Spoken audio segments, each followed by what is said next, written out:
Welcome to New Life Live with host and founder of New Life Ministries, Stephen Arterburn.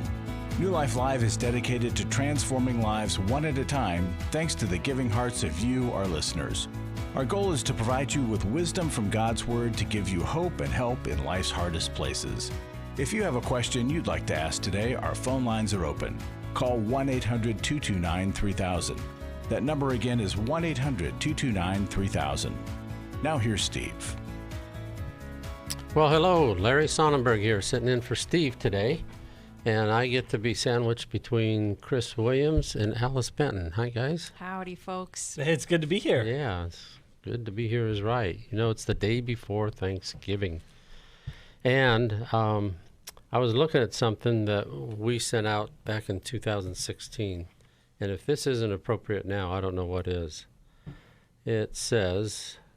it might be hard to pause and give thanks when you're going through things like you might be now. This is, again, 4 years ago. Are you suffering from loss? Have you had a tough season in life? Are you hurting, grieving, scared? Are you operating in new territory, unfamiliar territory, enemy-occupied territory? Are you lonely, living apart from family, struggling, depending daily upon God to provide for your needs? You know, 400 years ago, those were the feelings of the Pilgrims. And they stopped after their first winter, and they got into the next fall. They stopped after all their harvest and gave thanks, even though they lost half their people the first winter. So I just want to help you develop an attitude of gratitude as we just get started here. You guys have these 8 ways to adopt an attitude of gratitude. Take a glance at those and pick one and share that with our audience here before we take our first call. Well, I'm going to actually start with the last one, number 8, look for the good. What chronic stress and threat do for us is it focuses our eyes on what is dangerous, what is threatening, what is bad. So in 2020, as we have had moment and event after event after event that feels like it's threatening our safety, that feels like it's coming up against us rather than for us, our eyes then get locked into that which is, again, negative. And it is a discipline then to shift our focus, to shift our eyes. As the psalmist would say, look up to the mountains, look to something that's different, and find that which is good. So maybe it's today, in the midst of the news or in the midst of our struggles, personal or otherwise, we ask ourselves, what is good, and can I focus and find with my eyes that which is good and do what God did in the original creation and declare that is good. Right. And then we take what Chris is saying and we make it a daily habit. So I'm going with number 1, wake up and give thanks, because gratitude is a muscle that's underdeveloped and even atrophied in most of us because we've been through so many things that it's impossible to be grateful for. But when we start to practice it regularly, our vision is sharpened and we start to see and notice things to be grateful for when we practice it. I'm in my devotion time in the morning. I do a little Bible reading, and then I write up my thank you note to God. And I go through the previous day and think of everything I can be grateful for in the previous day. And as I've done that practice, my list gets longer and longer, even though the struggles continue to come. Strengthen the muscle. I love that. I just want to share with you that if you want to get this, we call it a 10-tip sheet. There's only 8 on this one. It's called 8 Ways to Adopt an Attitude of Gratitude. Call our 800 number. Just dial 1-800-639-5433. Say you heard on the radio they talked about 8 ways to adopt an attitude of gratitude. Wake up and give thanks. Celebrate the small things. Spend time with loved ones. Communicate you're grateful. Volunteer. Count your blessings. Write in a gratitude journal. Look for the good. You know, if we did that... Can I add a number 9? All right. Make pumpkin pancakes. They're amazing. They're absolutely amazing. Okay. Well, I don't know we'll get that added in time, but I love it. We'll be back in just a few seconds here, and we'll take a call. After I found the pornography on the internet, I said you either get help or I have to leave this household. Every day, thousands of women discover their husband is struggling with sexual integrity. And since shelter-in-place orders have gone into effect, traffic to porn sites has skyrocketed. New Life's Every Man's Battle workshop can help. I believed that I could do it on my own. I just believed if I tried hard enough and pulled myself up hard enough by my bootstraps, I could do it. It was a battle that I'd had all my life. I had to get help. The Every Man's Battle workshop can be a trip to the sexual addiction emergency room. During this time of social distancing, the Every Man's Battle workshop will be held online Saturday, December 5th. Find sexual integrity, accountability, and connection. Register now to reserve a place at the Every Man's Battle online workshop. Call 1-800-NEW-LIFE. The single most helpful thing was to realize that I wasn't the weirdest guy on the planet. Call 1-800-NEW-LIFE. 1-800-NEWLIFE.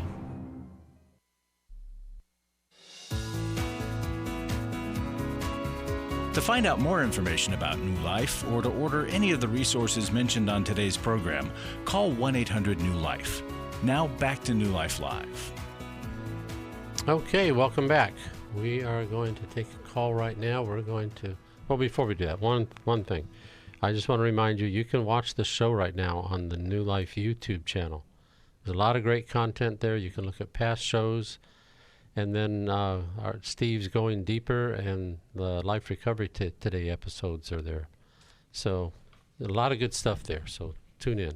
Okay, let's go to Mary on line 1. And Mary's in Camarillo, California. Listens on KDAR. Hello, Mary. How can we help you today? Hi there. I have a prodigal daughter who just returned home after 8 years. She went down to LA and tried to pursue a music career and came back. My question, I'll just get to that right away, and then I'll give you more detail. My question is, how do I get her into therapy? She has a lot of anger issues. She's convinced she's possessed by the devil. I even had a priest come out to the home and bless the home. She continued, and then she went to an Airbnb and said, "Let me see if it follows me, this demon," and it did, according to her. And I'm trying to get her into therapy to see if she can get some help. She's just lost, and we love her dearly, but, she's disrupting our home. She verbally attacked me and my husband, saying that all her problems are our fault. And we grew up in kids grew up in a Christian home. We went to church every Sunday. We just do the best we can as humans, and she's just angry at the world. She cut us out after she moved down to LA and stopped communication, no holidays, no birthdays, didn't want to be with us at all, and it was just disruptive and destroying our family. We pray for her every day, and I've cried every tear. I'm in therapy. Some of my kids are in therapy, my other kids, because it's really hurt everyone. And Mary, when you invite her to go to therapy, how does she respond? I don't need therapy. I need an exorcism. That's what she says to me. And we're like, well, we could try that, but we really should get you into therapy as well. You have a lot of anger, a lot of, she doesn't want to really have a relationship with us. She just needs a place to stay, is what she keeps saying. And I'm not going to kick her out on the street. She's a, beautiful young woman, and I don't want her to, have anything bad happen to her. So, we took her in, of course, we're her parents, but we just were struggling with her not going to therapy. And Mary, had she talked about her experience in LA at all? Like what groups or people she was around? Was she involved in any movements or anything of the occult, anything like that? Well, that's a very good question. She worked full time in retail, and her music did not take off, so she was frustrated.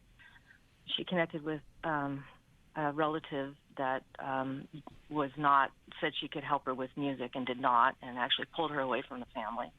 My brother's ex-wife. But she did move up to Seattle, and we didn't know that, but somebody stumbled across her Instagram and found some demonic stuff on there. Like, she called herself Queen of the Underworld, and had posts of some really dark pictures of satanical stuff. So I really don't know. This is a girl who used to sing in church every Sunday and was amazing.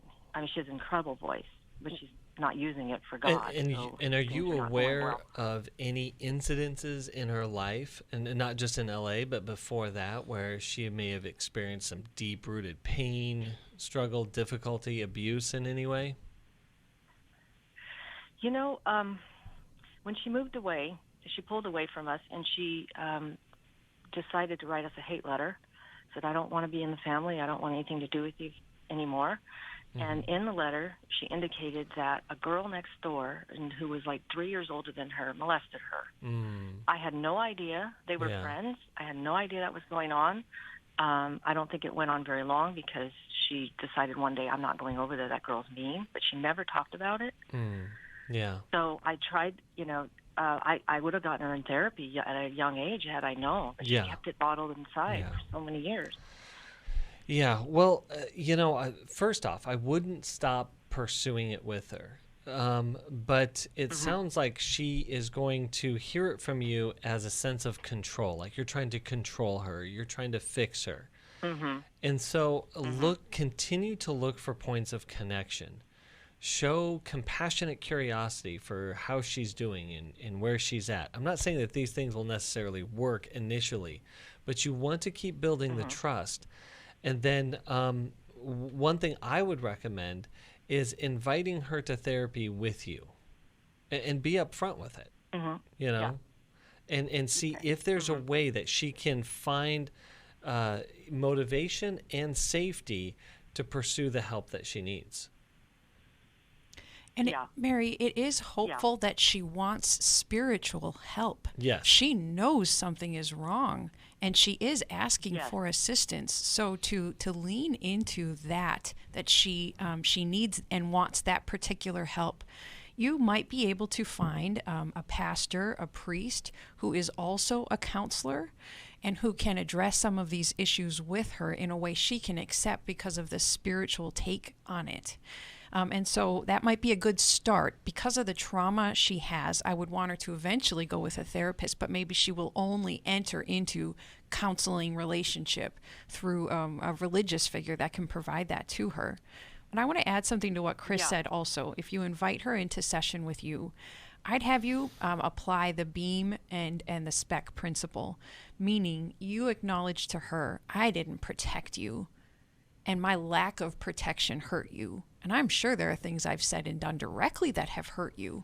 And I wonder if you'd come in with me to see my therapist only for you to be able to talk and me to be able to listen to you, because I want to find out what I've done and I want to repair it. Would you do one session with me where I'll be your listener? Mary, That's a good idea. Thank you. Did you say that you took her to a priest? Well, he came to the home, and he did a blessing over the home because she said she was hearing noises in the walls, and she thought that there was a ghost and something evil in her room.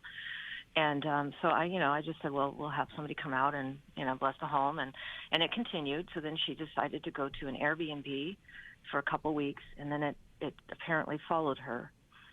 Whatever that evil that she's experiencing. And the Bible speaks very clearly about how we can give the enemy a foothold in our lives by choices that we make, even through trauma that has happened to us. So it is possible that the enemy is attacking, is tormenting.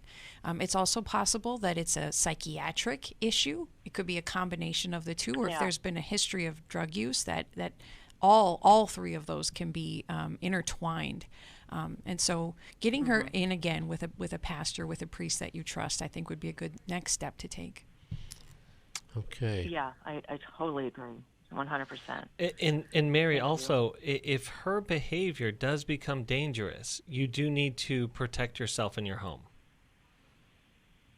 Yes. Well, we do lock the doors at night, in our bedrooms. Yeah. Because I have other adult kids here as well that are experiencing some, they're going back to school, so they need, and with COVID, they couldn't make it on their own. Yeah. We're gonna try to get them all out in 2021 that they all can stand on their own 2 feet. Yeah. We're setting limits, but we're just so frustrated. And it's absolutely, it's discourse in the home. It is frustrating. That's what I'm saying is, you can establish boundaries around this behavior. And the other thing I would recommend, and it may take a while, but it would be really, really, really beneficial if she could get a psychiatric evaluation. Yes, I totally agree. And she has no health insurance, so we wanted her to go over to the county where she can apply for Medi-Cal and get some services. And I even called the crisis hotline to see what it would, if they would charge, and they said no charge.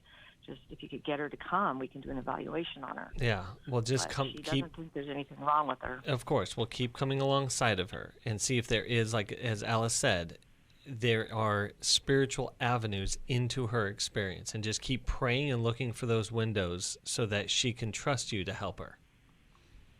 Mary, I want to thank you for the call. We are going to be praying for you and for your daughter, and for this to resolve in a way that would make her healthy and happy and emotionally solid again. So God bless you. We're going to send you Healing as a Choice. I think that'll be it's a really good book, because it gives you the healing choices and the lies that are that we hear that are wrong. 10 healing choices and 10 lies. And so your daughter might even, you read it, and then maybe she would take a look at it. Yeah. And Larry, I just want to mention something that I've had some really, really encouraging conversations these last couple of months with pastors who have reached out to me who are experiencing people in their congregation that have experienced severe trauma, and knowing that sometimes you just can't put a purely spiritual Band-Aid on this deep wound, that it requires more. And so working with them to help them become more trauma-informed and trauma-helpful. Interesting. And so I think that our leadership is really seeing this and taking hold of it and really understanding it at a deeper level. So I just want to put that out there. If you're a Christian leader out there and you're seeing some very difficult behavior, oftentimes that can go back to a person's historical pain point. So the more you can get informed and learn about it, the more you can really, really guide and shepherd them well. Thank you, Chris, very much. Okay, let's talk to Leslie. Leslie is in the Catskills, New York, listens on Sirius XM. Hello, Leslie. How can we help you? Hello. Thank you for taking my call. I have a daughter who is just about to turn 26, and within the last 6 months, she decided that she is not a girl any longer, that she is really a boy. So she is taking testosterone. She's, scheduling surgery, and I'm a Christian, and I feel like, maybe I'm wrong, but I feel like God doesn't make any mistakes, so I can't understand,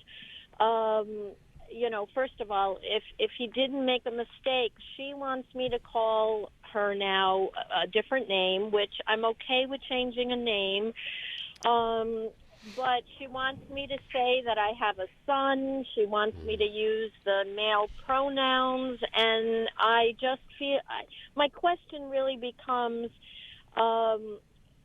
if I somehow am I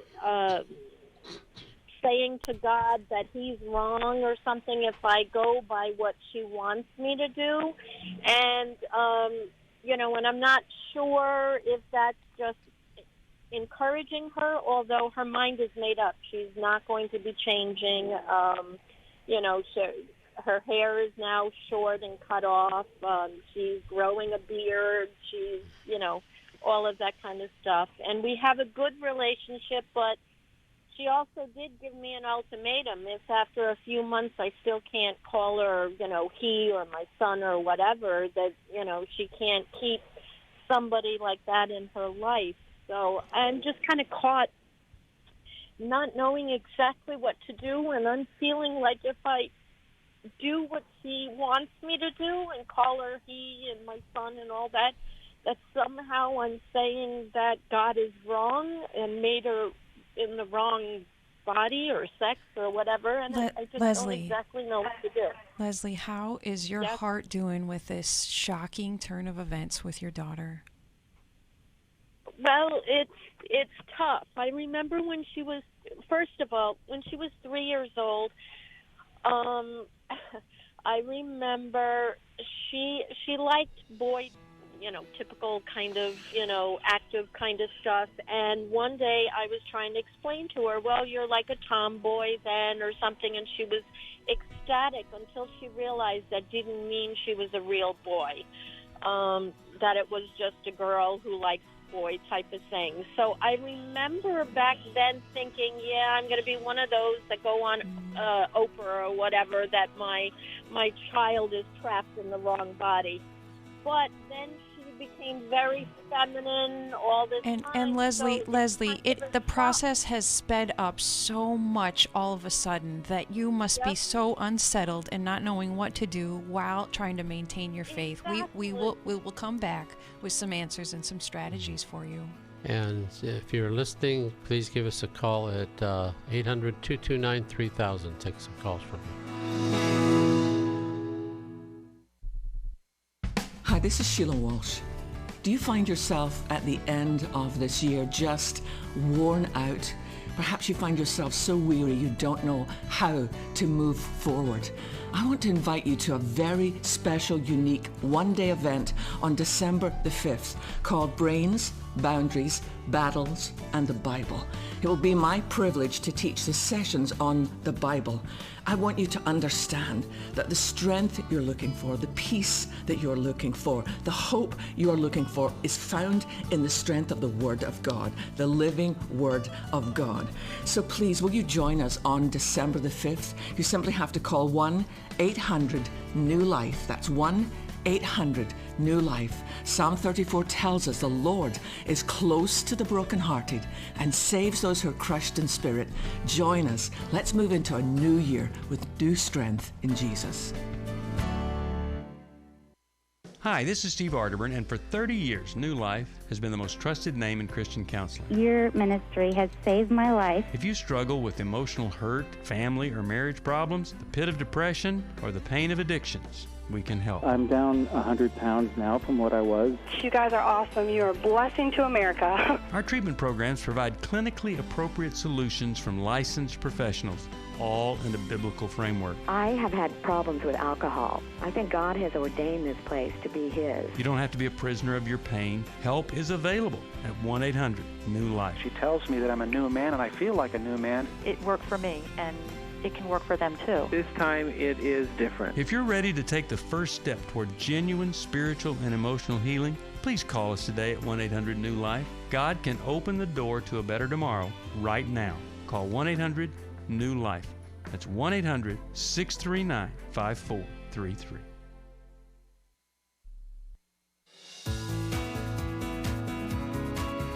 We'd love to hear from you. If you have a question or a comment, call toll-free 1-800-229-3000. Now back to New Life Live.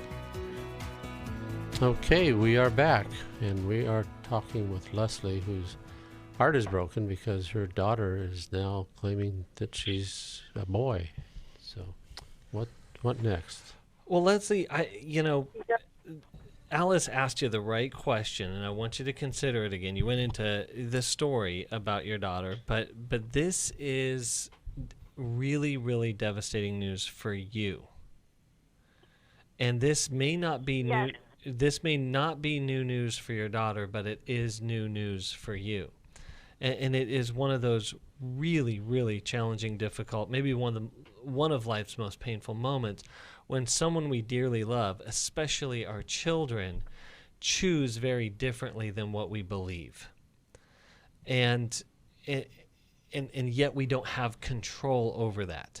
And we can no longer, guide their paths, so to speak, as they were when they were younger.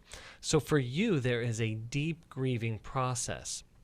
And I believe that whether she did this willingly or not, she put an unfair or at least a completely unreasonable expectation on you, and that is you have to be okay with her transition and in fact co-sign it before you can do that. Because when Alice asks, how is your heart? This is about your heart and about protecting it. And we do want to protect our hearts because it is the wellspring of life. And so I would go back to your daughter and I would let her know that I hear what you're saying, and I can't control. I do want to stay connected to you, but this is going to be a deep transition for me that I don't know the end yet. God's going to have to walk me through this, and wisdom is going to have to walk me through this. But I'm not ready to do what you asked, and I would ask for you to give me grace to grieve and to adjust to this new reality. Okay, Leslie. Yeah, because it really is difficult because, obviously she was my daughter all these years, and is your husband now is your husband in this mix with you? Well, the thing is, I'm single and was never married, and I actually, before I became a Christian, decided to use artificial insemination. So she didn't have a father in the family. Okay. It was just her and I. Okay. So it was just her and I first. Oh, yeah. Leslie, that makes me wonder then, as you ask, if I call my daughter he, will I be insulting God or will I be sinning? And I don't think you would be if you acquiesce to your daughter's request there. But I wonder if there's a deeper guilt that you feel or regret that you feel for the actions you took to become a single mother to your daughter. And then probably taking on too much guilt for yourself that it might be your fault that she's gone down this road. Does any of that fit for you? Well, I don't really feel like, not really. I don't think I feel guilty with that. I think she was a blessing. And so, Leslie, I'm going to take another tact then. That's okay that I'm wrong about that. Okay. It did affect your daughter that she didn't have a father. It probably hurt her deeply, and it probably did affect to some extent that she's questioning her gender. It does not make it your fault, but to not have a father in her life did damage. Can you receive that from me? Right. Yep, I bet. And I tried having my father, her grandfather, be, like we went over there a lot and stuff, and he was a male figure in her life and stuff. But yes, that was definitely a loss. So then what I'd have you think about is, I think you can call your daughter he without accepting her decision and without co-signing her decision. I think you can change the words that you use, and I don't think that it's dishonoring God to do so. Rather, I think it's safeguarding the relationship that you have with your daughter so that you can continue to be an influence in her life. Leslie. And yeah. No, I was just going to thank you for the call. I want to send you a book. I want to send you the Life Recovery Workbook on Grief, because you have some grief to go through in that you're losing a daughter, and that's painful. And so I think you can't ignore that there's grieving process that you need to go through. And I would suggest you do this while you maintain the relationship and do anything else that you feel God calls you to do to help change things.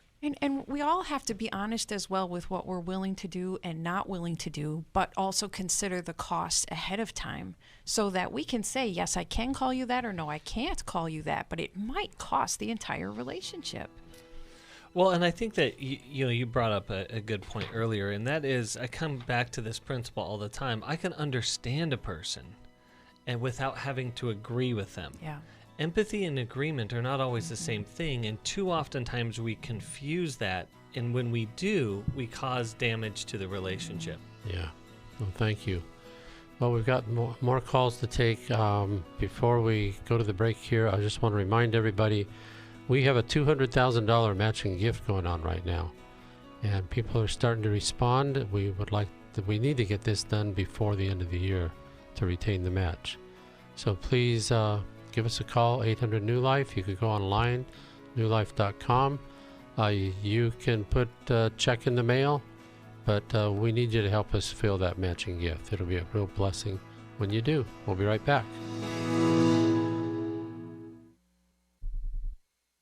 For most of my life, I've been dealing with an opiate addiction. Why is opioid addiction quickly becoming one of our nation's biggest killers? Maybe it's because it isn't only those who are addicted who are in denial. We did what I see so many parents do, is it can't be an addiction.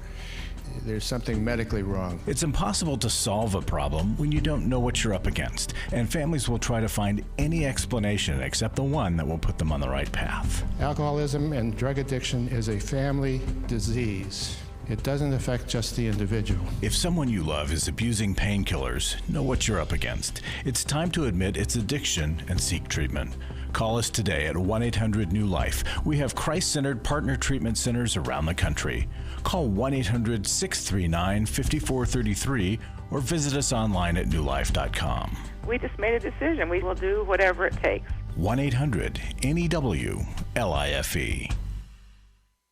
Hi, this is Steve Arterburn, and for 30 years, New Life has been the most trusted name in Christian counseling. I'm an addict, and I'm trying to get God in my life again. You seem to be able to get to the crux of a problem quickly. Our Christ-centered treatment programs can help you break free to embrace all that God has for you and your family. I just want to thank you guys for bringing me to a relationship with Jesus. There really is help for marital problems, depression, addictions, panic attacks, and feelings of hopelessness. I came back with so many tools to help me prepare myself to fight this struggle and this battle that I have every day. You can start living again today, living the life God intended for you. Help is available at 1-800-NEW-LIFE. They did care, and they did follow up very lovingly, and it made all the difference in my life. Call us at 1-800-NEW-LIFE. Someone who cares is waiting at the other end of the phone. God can open the door to a better tomorrow right now. Just call us at 1-800-NEW-LIFE. 1-800-639-5433.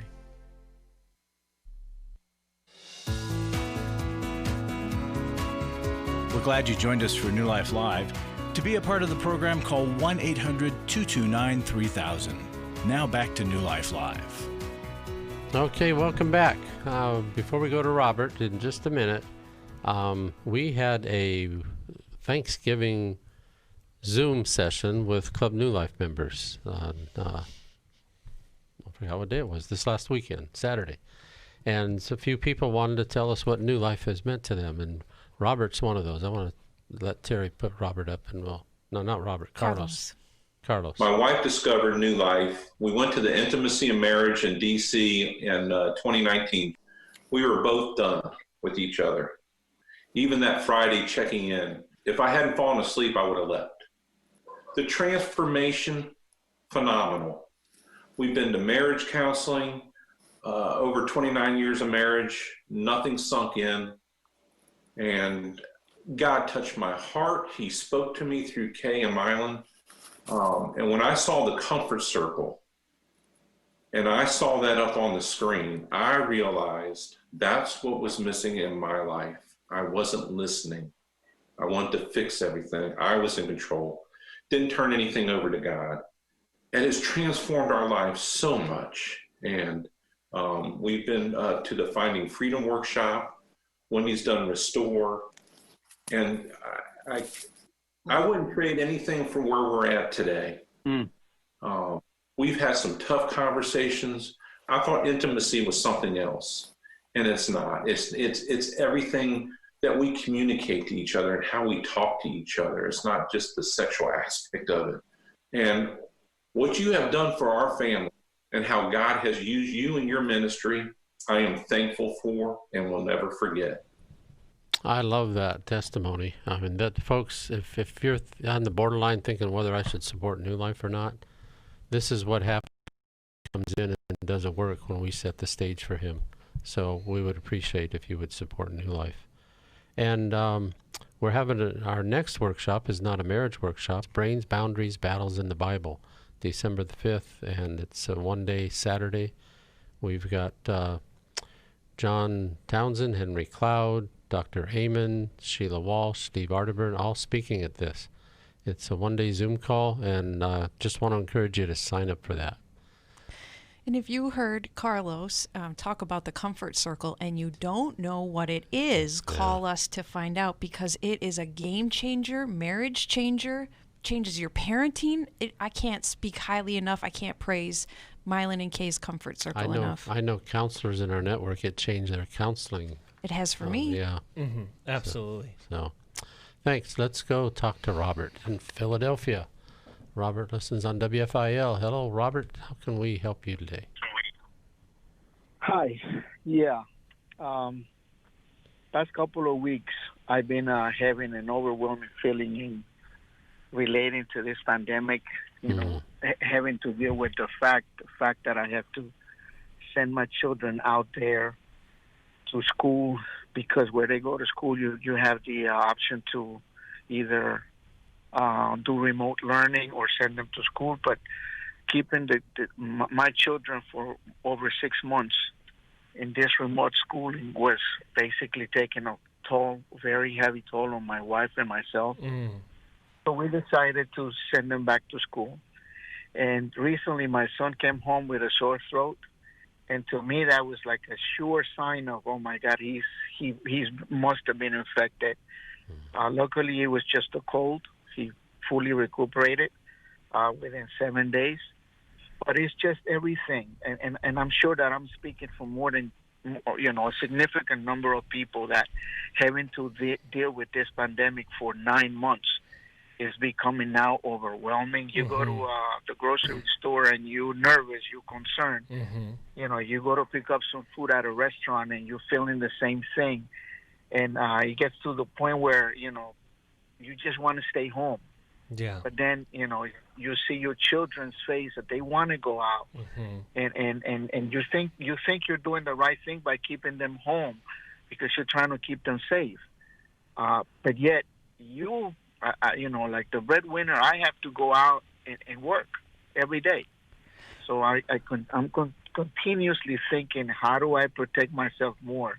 And it gets to a point that when I get home, I can't fall asleep anymore. I'm having a very, very hard time sleeping through the night. Robert, this is overwhelming, and what's been happening over the past 9 months is more than enough to be a factor for your fear. I'm also curious, could you tell us about one of the most fearful experiences of your life before COVID? I don't think this is the only time you've had to deal with fear and protection. Well, I think you got a good point in here, because I came to this country when I was 14 years old. I went through a civil war in Central America, and when I was like 8 years old, I witnessed bombing from an airplane, and my goodness.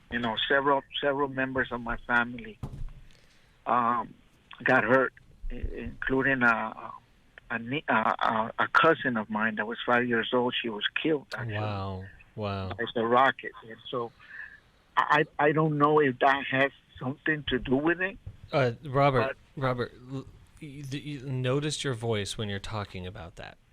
I want you to notice what's happening inside of your body.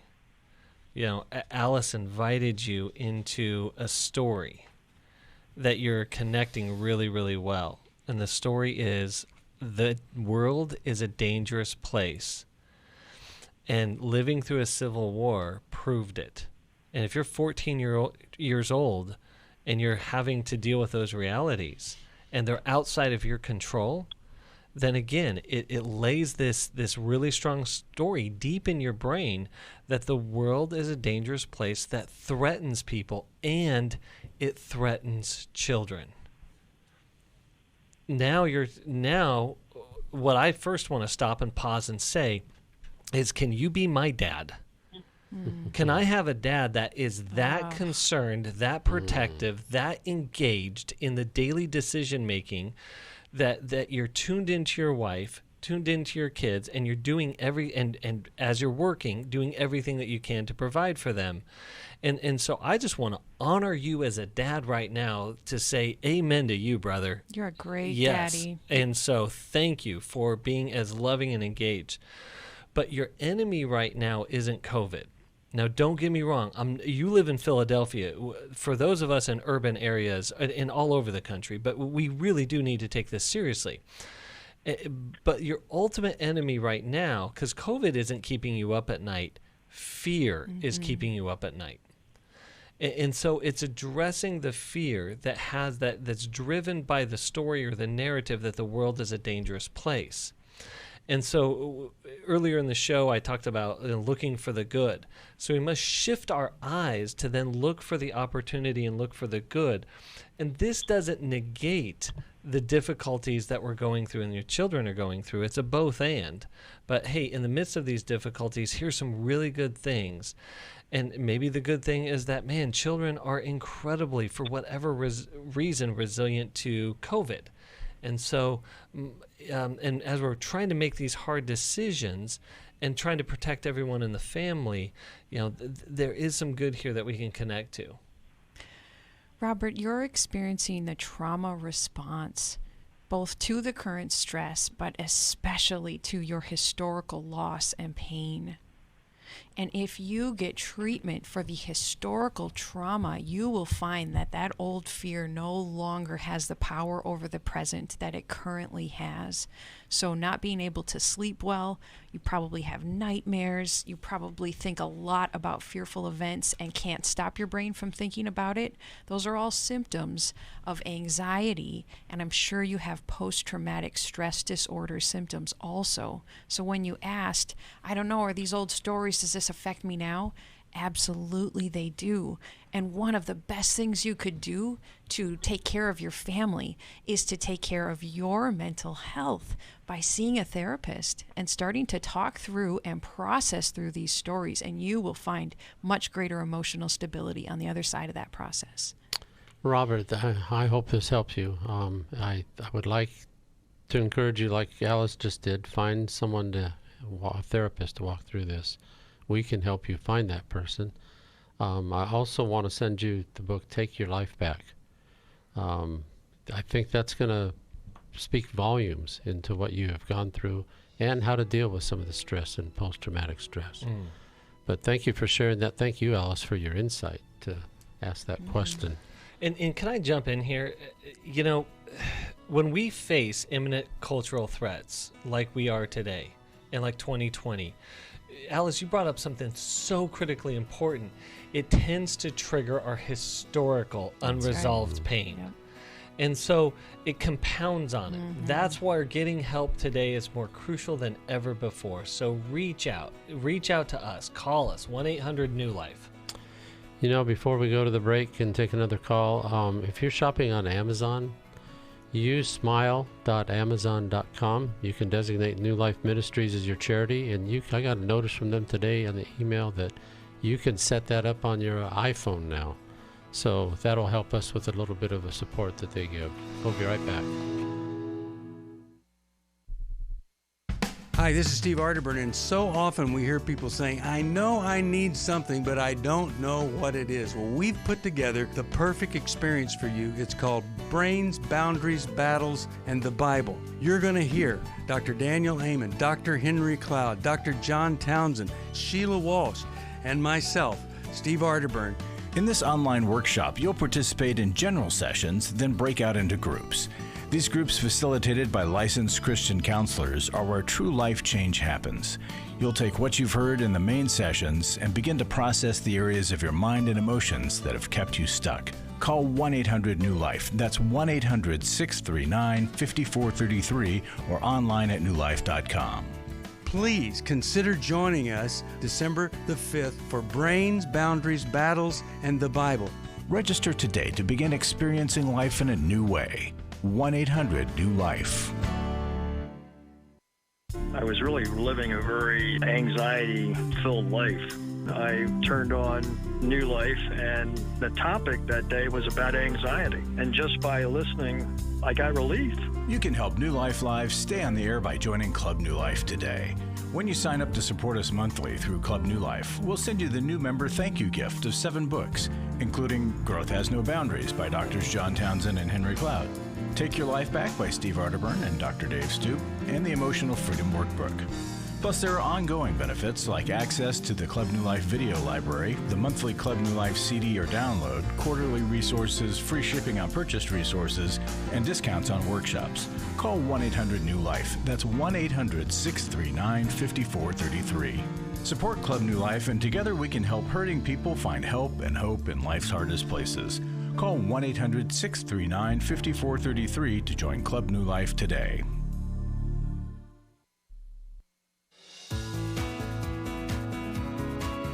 To find out more information about New Life or to order any of the resources mentioned on today's program, call 1-800-NEW-LIFE. Now back to New Life Live. Okay, welcome back. We're coming into our last segment here, and I just want to remind you we'll be here another hour.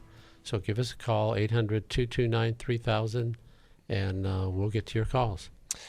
Larry, I do want to mention something, and we were talking about this actually before the show. And there is this, I'm going to use a technical term, but explain it in simple form. There's this thing called anhedonia, which is really brutal. It's the inability to experience pleasure. It oftentimes happens with chronic depression, chronic stress, and also chronic addiction issues. And so in the cumulative stress that Robert was talking about, that we're under this stress for a long period of time, and it takes away our ability to experience pleasure, and maybe we go seek it in unhealthy or addictive forms. I just want people to know out there, you're not alone. I mean, there are so many of us struggling in this season, in this world right now, that it doesn't make us bad people, but it does make us unhealthy. And that what we need to continue to do is look for ways to get help to move forward. We don't have to stay stuck under the oppression of an inability to enjoy life. And God's solution is confess with your mouth. God's solution is good. Talk about what you're going through, because then that helps to ask for and to get the additional support that you need. So Robert did the right thing. He called, he started talking about it. If you're in stress, if you can relate to Robert's fears and concerns, make sure you're talking about it with safe people. Well, that's such a... Oh, go ahead. I just want to say, also realize that the question that opened it up was one that you gave about what he felt in the past. And if you're not talking to somebody who knows to do that, you're not going to get that out. Yeah. Good point. So seek a therapist. And oftentimes, I think you bring up something really important, is we think of confession as telling on ourselves of something bad that we did. But that's just a very, very small part of confession. Confession is letting you know, it's confessing my life to you, my life experiences to you. Confess one another, yes, your sins, but your life, and you will find healing. Yeah. Thank you. We're going to talk to Deborah, Minneapolis, Minnesota, listens on Sirius XM. Hello, Deborah. Hello, can you hear me okay? Yes, we can. How can we help you today? Well, I'm calling about my husband who has an addiction to pornography. I have done many things to address it. Met with the pastor with him. He has a blocking application on his phone. What else have we done? He's read Every Man's Battle. But he's still acting out? Continues. I'm sure he is, because last year I knew he was doing it again because he was having difficulty in the bedroom. I don't want to get specific, but I think we all know what that means. And so I called him out on it. I was correct. This last weekend, it started happening again. He thinks he can just take testosterone, and that's the problem. And I'm like, no, honey, that's not the problem. Have you asked him to? That being said, have you asked him to attend Every Man's Battle? He's read the book. No, attend the workshop. Not actually the book. Ask him to attend the. Not. I would insist. I wouldn't even ask. Okay. December 5th. Because in one hand I have the divorce papers. I'm ready to go. I've had enough. Deborah, sorry. You're in a really, really tough spot because, again, you have shown that you have worked harder than he has at his problem, and that's never going to work well for you or him. And so what Larry is asking is that you then set down hard boundaries. But let me give you some principles to start off with. He could read all of the books on planet Earth around sexual addiction and it not move the needle an inch, because insight is important, but it's also cheap. Action is where you get the value from. And that in any recovery process, it requires persistent and diligent action of recovery. As you said, getting to every man's battle, which becomes this really powerful doorway a person can walk through that launches them into a daily recovery plan. And get through the shame of it. Exactly. And remove, again, really important, Larry, the barriers that keep us from getting into the recovery, which is shame. And I'm telling you, shame will knock down a male's ability to perform quicker and faster than anything else. And so all of that to say, coming back to you, is that your best effort with him is honesty. And that goes along with boundaries. Deborah, and can I say too, can I just give you a little background quick? My first husband did this, and I am in recovery. I have almost 3 years sobriety from alcohol. I go to meetings. I have a sponsor. I attend a women's group at our church. So I'm working my program, but I'm really, really afraid that I may relapse if I continue this to happen in my life.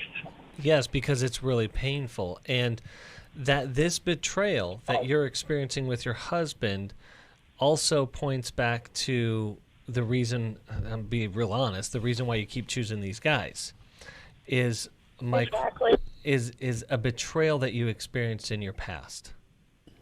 And Deborah, it seems because what you've been through, you're willing to tolerate a lot for a long time. I'm curious that you have divorce papers in one hand, but you're also still intimate with your husband. And I think that there's a middle ground that you need to try to protect your heart first and to see if your husband will respond, which is intentionally, proactively creating emotional and physical distance from him, to let him know that you need to take a step back until you see that he's willing to do as much and more than you've been doing to try to save the marriage. And so every man's battle would be a great boundary to set there, like Larry said, and requiring ongoing participation in a men's group. And then wait and see what he does. So don't make yourself so vulnerable to him anymore. But I also don't think it's time to pursue a divorce yet. There are middle ground steps to take first. And Deborah, we have scholarship money if you need it. It's not a grant for anybody that wants to go and is stubborn, but it's if you have a need, if it's a real hardship, we want to help you. We never want money to get in the way. So don't let the excuse of I can't afford it. It's one day. It's about 12 hours long. He will meet other men. I'm telling you, it is life-changing. It really is, yeah. And so just want to ask you to do that. And I would just add one more thing. It sounds like you and your husband are carrying a lot of pain into the marriage and into the relationship. And so getting into that deeper work, getting into that deeper counseling and understanding the pain that drives the medicators, that drives the addiction is really important. Okay. Well, thank you for your call. I'd like to send you a book called Worthy of Her Trust, and that would help you and him. Okay, we're going to be here another hour. Please give us a call, 800-229-3000. Alice and Chris have a lot to say to you, and it's full of godly wisdom. I don't know who Rebecca Harding Davis is, but I love this quote. For, after all, put it as we may to ourselves, we are all of us from birth to death guests at a table which we didn't spread. The sun, the earth, the love, friends, very breaths are part of the banquet. Shall we think of the day as a chance to come nearer to our host to find out something of Him who has fed us so long. Happy Thanksgiving. We'll see you tomorrow. Listening. We hope this program has helped you by giving you insights for handling the challenges you face in your life. We want you to know that we're here for you, but you also need to know that New Life Live is a listener-supported ministry. To make your donation or to get any of the resources mentioned on today's program, call 1-800-NEW-LIFE. That's 1-800-639-5433, or write to us at New Life Ministries, P.O. Box 1029, Lake Forest, California, 92609. Please join us again tomorrow for New Life Live. Hi, thank you for watching New Life Live. You know, New Life Live is a Christian counseling program where we deal with the hard questions about life, relationships, kids, free choice, freedom of will, whatever. It's all right there on New Life Live every day, every weekday, 1 p.m. Eastern, 10 a.m. Pacific. If you want to call into the live broadcast, you can find the schedule on newlife.com or click the social media link right below. You can see every episode of New Life Live on the New Life YouTube channel. Watch it with a friend, watch it later. Be sure to subscribe and hit that bell so you'll never miss another episode. So if you want to listen on the go, download the app. The link is right below. And I hope if you need some information, if you want to get some help, you'll call us at 1-800-NEW-LIFE. And I'll see you next time.